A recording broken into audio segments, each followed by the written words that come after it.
مصر کا ایک ایسا پہاڑی سلسلہ جس کا ذکر قرآن مجید اور توریت میں آیا ہے، ایک ایسا پہاڑ جہاں اللہ تعالیٰ نے اپنی پہلی کتاب توریت نازل فرمائی تھی، پھلدار درختوں سے بھرا ہوا وہ پہاڑ جس پر اللہ تعالیٰ نے حضرت موسیٰ علیہ السلام کو اپنی تجلی دکھائی تھی، جس کے اثر سے حضرت موسیٰ علیہ السلام بے ہوش ہو گئے تھے اور کوہ طور جل کر سرمے کی مانند سیاہ ہو گیا تھا۔ تمام درخت اور پرندے نور الہی کی صرف ایک جھلک تک برداشت نہیں کر سکے تھے۔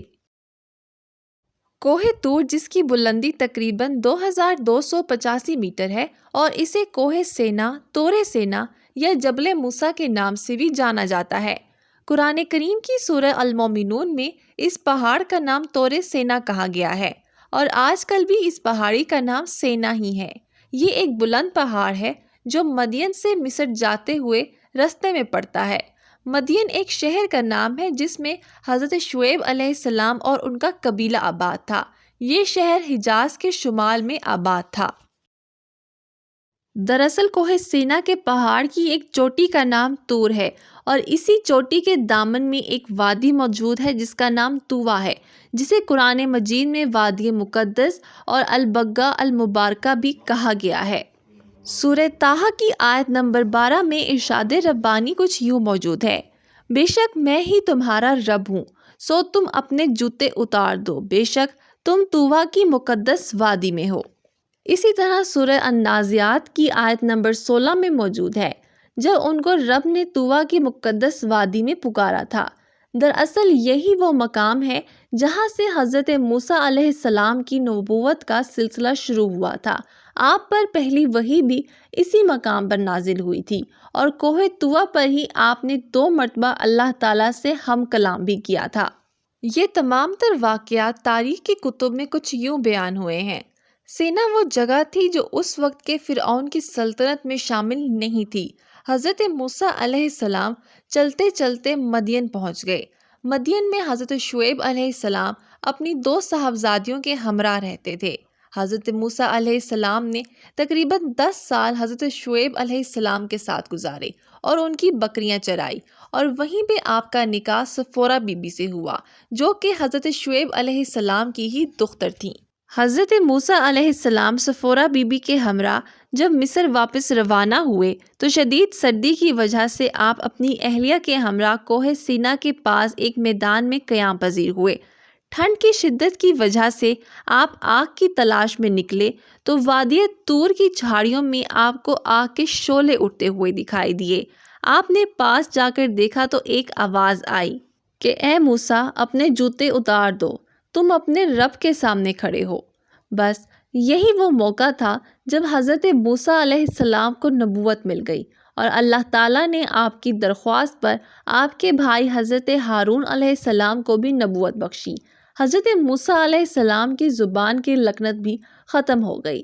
مصر آنے کے بعد آپ علیہ السلام نے فرعون کو دین کی دعوت دی تھی، لیکن فرعون اپنی حرکتوں سے باز نہیں آیا۔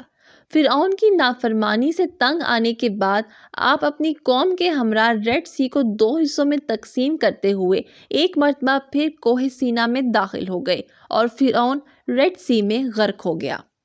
حضرت موسیٰ علیہ السلام اپنی قوم کے ہمراہ کوہ طور کے قریب آباد ہوئے۔ اس وقت موسیٰ علیہ السلام کو بنو اسرائیل کو ہدایت اور شریعت عطا کرنے کے لیے 30 راتوں کے لیے کوہ طور پر بلایا گیا تھا۔ بعد میں 10 راتوں کا اضافہ کر دیا گیا۔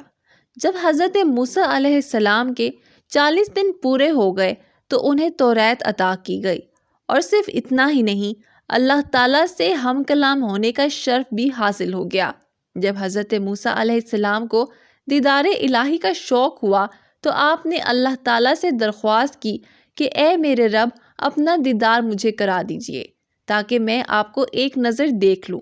اللہ تعالیٰ نے فرمایا کہ ہم اپنی تجلی کا ظہور اس پہاڑ پر کریں گے، اگر یہ اپنی جگہ پر برقرار رہا تو تم بھی مجھے دیکھ سکو گے۔